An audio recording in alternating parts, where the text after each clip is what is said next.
사실 이런 일로 청와대 앞에 와서 요구하고 목소리를 높이는 것이 굉장히 안타까운 일입니다. 대한민국이 세계 10위 경제 대국이라고 하는데 이런 경제 성장을 이루기까지의 베이비붐 세대를 비롯해서 그 이상의 선배들이 피땀 흘려 일해왔고 좀 열심히 노동하면서 살아왔습니다.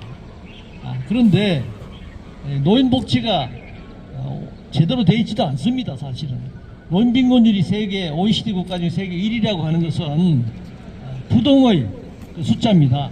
그 노인빈곤율이 한 3배 정도 됩니다. OECD 평균에 비해서. 그리고 노인 자살률도 압도적으로 높아요. 자살률이 압도적으로 높고 그리고 취업률도 노인 취업률이 OECD 국가 평균의 3배입니다. 우리가 뭐 일 중독이 아니라 너무 빈곤하고 가난한 노인들이 계속 늘어나기 때문에 생계를 위해서 생존을 위해서 일할 수밖에 없는 현실입니다. 그런데 기초연금이 최대 35만 원인데 34만 7,900원 35만 원 정도 되는데 일반 국민들은 모든 노인들이 그 정도 받는 걸로 알고 있습니다. 최고로 받는 금액이 그렇고 전체 노인의 70%만 받을 뿐만 아니라 그 70% 노인들도 여러 감액 기준을 통해 가지고 35만원, 뭐 30만원, 25만원, 20만원, 15만원, 10만원, 뭐 심지어 아마 만원까지도 있을 겁니다. 그러니까 이게 포장만 그럴듯하게 되어 있는데 실제 이렇게 차등 지급을 받고 있거든요. 그런데 이재명 대통령은 구체적으로 말하지는 않았지만 더 하위 빈곤 노인에게 후하게 두텁게 지급하는 게 어떻겠느냐 이렇게 며칠 전에 입장을 밝혔습니다. 그러면은 기초연금에 대한 정부 예산을 더 확보한다라는 말은 없습니다. 그렇게 말할 수가 없겠죠.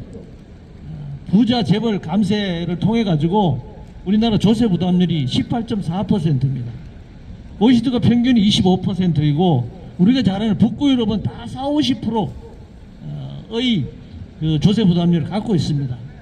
그러니까 계속적으로 한국은행이나 뭐 돈을 빌려다가 국가 부채를 쌓으면서 국가 재정을 운영할 수밖에 없기 때문에 대통령이 되고 나니까 기본소득, 뭐 기본사회, 복지, 보편적 복지라고는 얘기했는데 실제 국가 재정을 운영하는 방식은 국가 부채를 쌓는 방식, 그리고 벼룩에 간을 내먹듯이 이 노인의 주머니를 터는 이런 식의 굉장히 그 퇴행적이고 후퇴되는 방식으로 내세우는 복지와 기본사회와는 다른 어떤 방침을 얘기하고 있습니다.